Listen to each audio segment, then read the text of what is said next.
there's a Pisces new moon coming up, and when I was looking at the chart, I was like, wow, that is a packed Pisces full house. There are so many planets in Pisces right now. We're going to get into each and every one of them. But the thing I did after looking at the chart was go straight to the Sabian symbol for the sun and the moon. Whenever the sun and the moon make a new moon, they're on the same degree. And so that's when it's really pivotal to look at the Sabian symbol. Right away, I was inspired because the Sabian symbol is one that has to do with aviation, and it's about an aviator flying through the clouds, and the clouds are obscuring down below. And so this is a really interesting concept to think about. We haven't had that much experience as humans with a different perspective, with that bird's eye perspective forever and ever. I mean, we were earthbound. And then in the 20th century, some aviators broke the code. I don't know. They decided that they could figure it out. And the first time pilots experienced something profound and radical. The point of all this aviation talk, and we're going to get deeper into the Sabian symbol and the relevance of it, is that those visionaries, those moments, reshaped our collective imagination. It broke us free from long-standing limitations. It took us from the earth into the air. The new moon happens on February 27th or 28th, depending on where you are. It's at 9 degrees 40 seconds of Pisces. Now, Liz Green is a very famous astrologer. She's a psychologist, and she always talks about Pisces as where the usual boundaries fade away until you sense something deeper, something hidden beneath the surface. And then Dane Rudhyar, he's another legendary astrologer and thinker, and he has a lot to do with the Sabian symbols. He says Pisces is a moment of letting go into something larger. It's kind of like stepping out of your everyday identity into the space, into the ocean. It's just so much bigger. And it's a chance to do that here in this new moon, to loosen our grip on how we usually see things, how we usually see ourselves, and tap into something that's more expansive, something that's a personal version of what those pilots might have felt when they finally got off the ground and saw Earth. It changes our perspective forever. And this new moon can do that as well. I think back to the first time I flew on an airplane. I was in 4th grade, and it was the most exciting thing in the world. I was going just a very short flight from San Diego to Las Vegas, and it was life-changing. It altered my experience. It altered my perspective of the world, of life, and it made me feel big and grand. And that's an awestruck moment, your first time in an airplane, looking out and just... It's amazing. And that's how this kind of can be. It can do this to your emotions, this new moon. It's gentle, but it's powerful because there's so many planets there. And it's a compassionate new moon because Pisces is so compassionate, but there's also an emotional aspect to it. That overwhelming awe of seeing the Earth from an airplane, that's kind of how it feels in this moment because there's so much energy placed in one spot. Now, if it's an important sign for you, if you have a lot of planets there, or if it's an angular sign for you, you're going to feel this even more. It's going to be intense. Some practical rituals. I like to give you a few things that you can think about doing around or on the new moon. And I don't want to use the same old tired tropes of journaling and meditation because, how many times are you going to hear somebody tell you to do that? It's annoying. So here's a couple that maybe that you will like to try. Setting these practical rituals in space for new moons is kind of a powerful thing to do because it helps us mark time and those archetypes. So when it's a powerful one, especially this Pisces one where there's so many planets involved, you can incorporate that archetype into your ritual, into your practical interaction with this energy. So the first one is a water reset. You can find simple, meaningful ways to interact with water. You could take a long shower or a bath, or if you live close to water, like a river or an ocean, or a lake or whatever, you can go and sort of sit there and just watch that water and let it clear you, cleanse you naturally. Water and Pisces go hand in hand, of course, and that will kind of refresh your emotional clarity. Another thing that I have just recently experienced that I have suggested to a lot of people and they've done, and they've told me about it, and I'm like, oh, okay, I need to do it myself because I'm telling people to do it. So I finally did it. Okay, long story short, too late. It's I can't even think what it's called. Oh, it's a float tank. So just recently, my mom and I went to St. Louis to help my sister, and we got to spend an afternoon together at the float tank. And wow, So it was not the closed kind. There's a couple different float tanks. This, luckily, we got to each be in our own, not together. But it's a tank with, it's like a big hot tub, but you close the door and it's not enclosed over you. So it's that kind.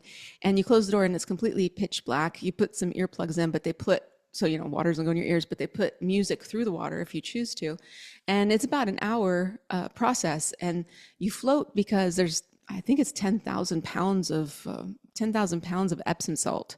And so you have no gravity. It's a wild experience. If you've ever done that, I'd love to hear your experience with it. But um, time just sort of stops existing in that experience. And even though you're floating, eventually you don't feel like you're even floating anymore. It's a completely wild experience. So if you've never done a float tank, sometimes you can get the first one for a really low price just to give it a try. It's a one thing experience that you should try at least once if you're interested at all. It was, oh, and then afterwards, it felt better than getting a massage afterwards. Like the actual process of being in the water was really nice, but afterwards I was like, wow, I feel like I've just had like a 3-hour massage, and I don't really like massage that much, but it was like how you felt after a massage. So I was asking them why, and they're like, well, it's magnesium. It's in the Epsom salt. You're in 10,000 pounds of salt. So maybe it's 1,000 pounds. Should get that number right, but it's a lot of freaking salt. Whatever, it doesn't really matter. It's a lot of salt. Another thing you can try is to recalibrate your space, kind of like physically showing yourself that you're ready for a change, a little bit of a different environment, making your space more spiritually open for yourself. So this is a good time to like think about recalibrating your instruments before takeoff, like a pilot does. Maybe it's your workspace, maybe it's your bedroom, or something like that, just to make some space for yourself where you can go and sort of have that retreat. The Pisces is a retreat kind of experience where you can interact with the spirit. And so maybe finding a place like that in your home that you can continually feel good about when you go to that space and rearrange a little bit. The third thing is an intuitive art experiment. I've been doing an experiment myself. I haven't done one in a while. I need to do another one soon, but it's with making mandalas. And that's so intuitive. It's just a circle and do whatever you want within the circle.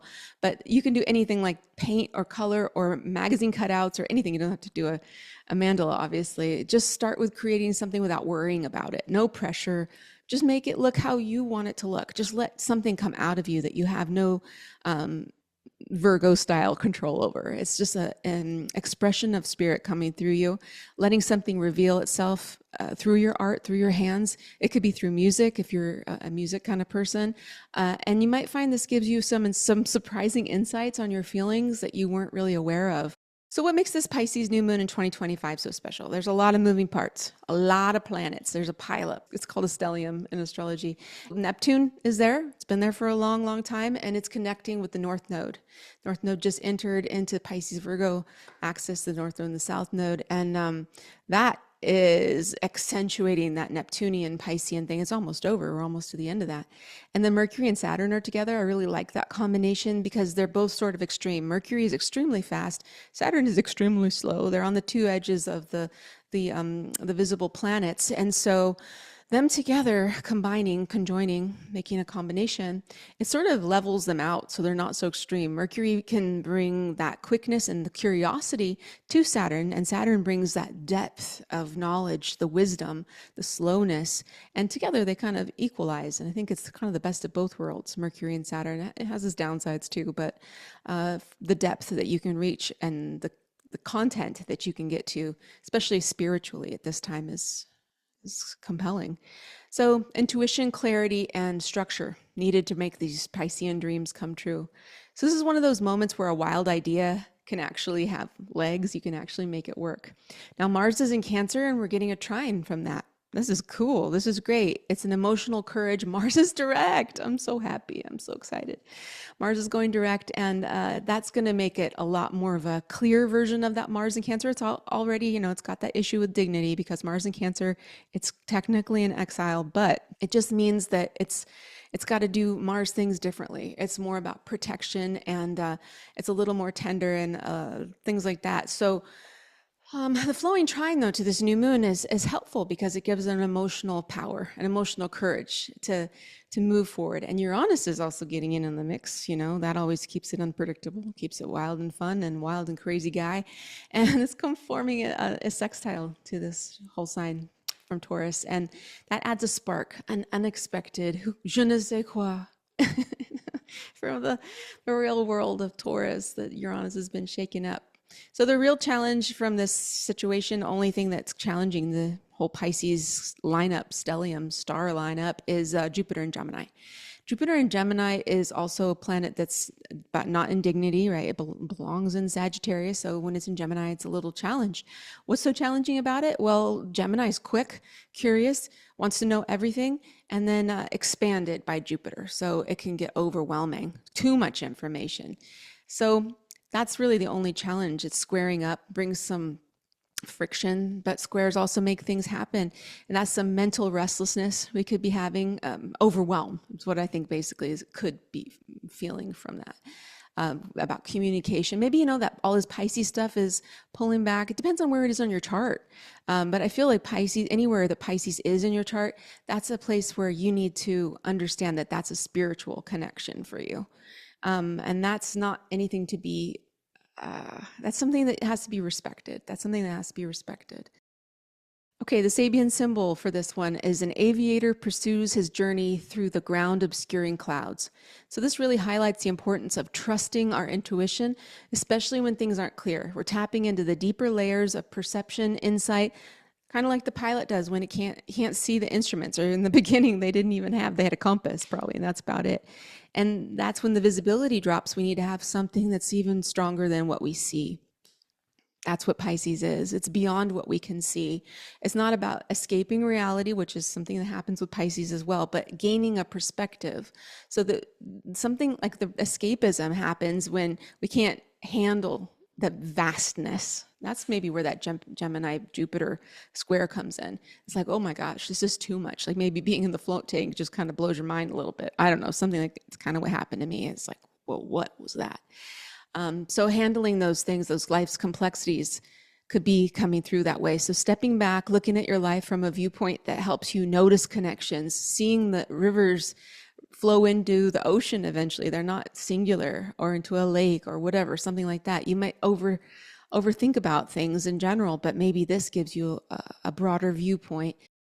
And I was reading about how the first pilots felt, because that's really what I was interested in. How did they feel? Like, you are the first person that ever got to see, this view from above. Most of them felt perfect peace. That was what comes up a lot, mixed with intense excitement, a feeling of liberation, freedom, and awe, floating, flying, as if that dream, that big, big dream of flight, which humans have watched birds forever, suddenly became real.